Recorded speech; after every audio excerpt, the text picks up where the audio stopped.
Okay, so guys, ayan na, nasa harapan natin ngayon yung Aerox na version 1 and version 2. So nakita nyo naman, parehas pula. Pero ito nga yung pinarepaint natin na Ferrari red. So ito parang may pagka candy red parang ganun yung kulay niya. Bali nandito tayo ngayon upang alamin natin kung ano yung mga slight differences nila, or yung mga identical sa kanilang dalawa. So game, let's start na. Huwag natin patagalin. Start natin dito sa mukha, no? So ito kasi hindi na to yung stock na visor ng Aerox version 1. So sec build to, yung pinalit ko. So ayan, kung makikita ninyo dito, medyo magkaiba sila.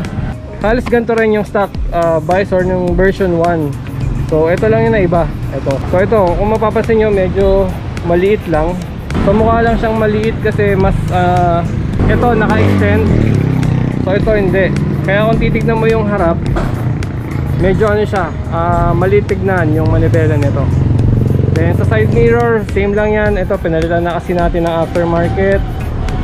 And then ito sa small B ng version 1. So kung magpapakarbon ka, halos hindi makikita lahat kasi ito maliit lang. So pero ito pag pinakarbon mo, sure maganda yung kalalabasan kasi ang laki ng sakop niya oh. Ganyan kalaki. So wala ka ng ito yung iba B pinapalitan, di ba? Ito ano lang, ito na yung pinaka B niya, iisa na lang. So maganda to siguro kung ika-carbon. And then next sa eyeline naman. And then next guys, yung eyeline natin no, sa version 1 hindi siya nagpa-function. So parang ito nilagyan ko na kasi yan ng tint, pero kung mapapansin nyo meron siyang parang maliit na ano rito na fluorescent, pero hindi yun gumagana.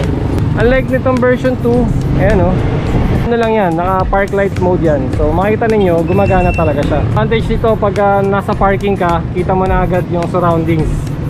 Yan pa lang yung nakabukas. And then, so wala na siyang ano, park light dito sa gilid. So parang lumalabas guys, ito na yung pinaka park light ng version 1. Pero ito sa version 2, ayan na, malaki na. Then ito, naka double contact na kasi to, sinet up na ni Boss Akira, kaya sabay umiilaw.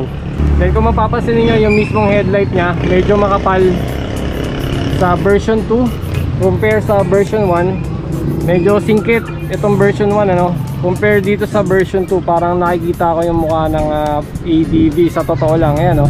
Titignan mo, medyo malaki talaga. Then sa front fender naman, version 2 parang wala namang halos pinagbago compare sa version 1. Halos ganun din. Sa suspension, yan, ganyan din yung all stock. Then sa disc, ganun din, walang problema. Sa version 1 kasi napalitan na natin to ng TDR disc, yung lighten. So halos parehas din yun. Ganito rin yun, kung hindi ako nagkakamali, ganito rin yung itsura. According to Motomoy, so yun nga yung kasama natin last time, sabi niya, yung na-test niya itong version 2, wala nang lagutok yung front shock ng version 2. So kahit hindi na itono, hindi na raw lumalagutok. Unlike nung version 1, yun yung issue. Kaya tayo nagpalit ng JBT LCM suspension. Papansinin nyo sa front fairing, ito hanggang dito lang yung fairings niya o yung mga glossy part. Then plastic na inner fairings. Dito, nakadiretso siya kung mapapansin nyo. Ang feeling ko disadvantage lang nito pag nagpa-repaint ka, so talsigin na siya ng mga dumi or ng mga bato. Ayan o. So ito bago pa lang, wala pa yatang 1 month. So ganyan, kasi talagang naobserbahan ko medyo talsigin tong part na to ng Aerox natin. Ayan guys, siguro naman familiar na kayo sa panel ng version 1. So ayan, dito lumalabas yung RPM. And pagdating naman sa version 2, ayan, so ang ganda ng bagsak ng RPM na parang dito siya lumalabas. Itong dalawa parang sabay mabubuhay. And pagdating naman sa gas lead, right, ganun din, madali naman buksan. Oh ha, papasukan pa rin siya ng tubig dito kasi yun lang din yung issue ko sa version 1. Pag pinasukan ng tubig dito, ayan, medyo nakakaasiwa lang. Talagang dapat kukut-kutin mo after mong hugasan. And then pansin ko lang sa version 2, medyo malaki siya yung body niya pagdating dito. Ayan o, 1, 2, and mga 3 inches.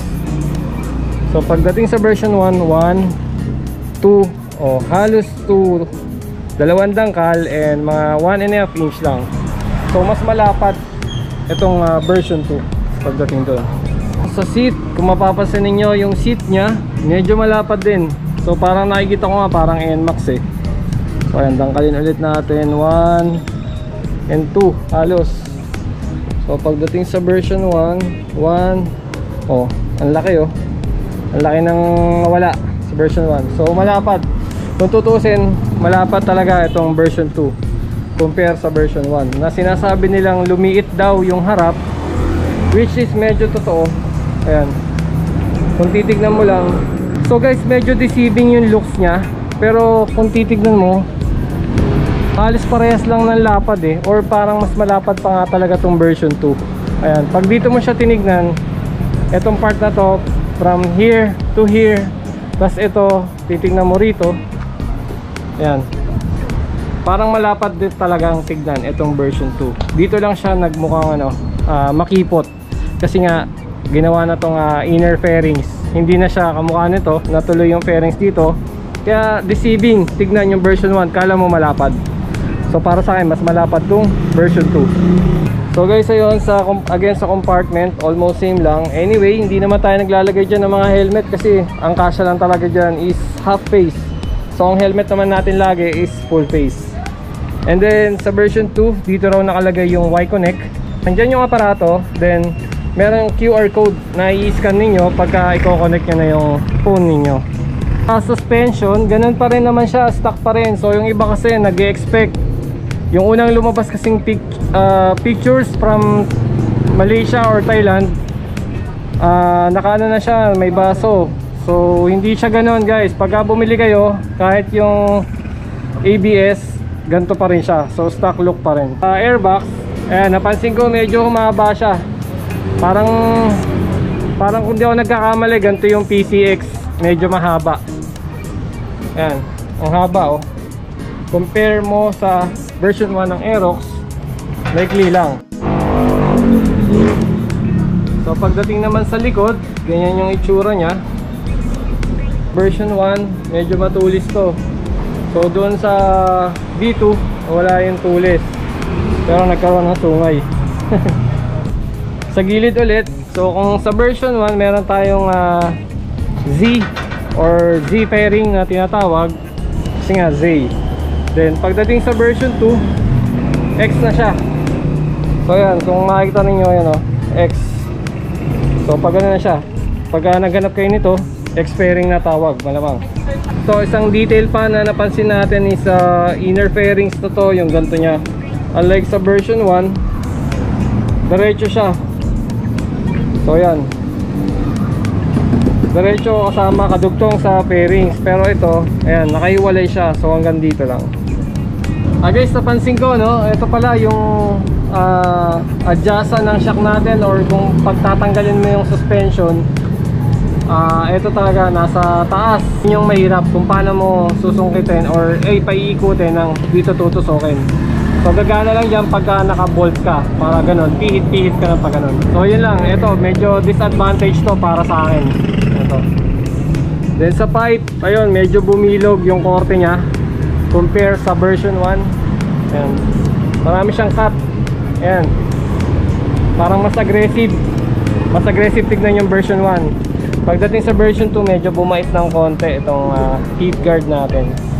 Then yung radiator, medyo lumaki lang. Radiator cover, atin kasi nagpalit na tayo nung TSMP radiator, kaya hindi na natin mapakita.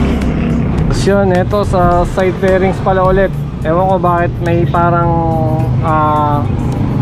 korte dito or design.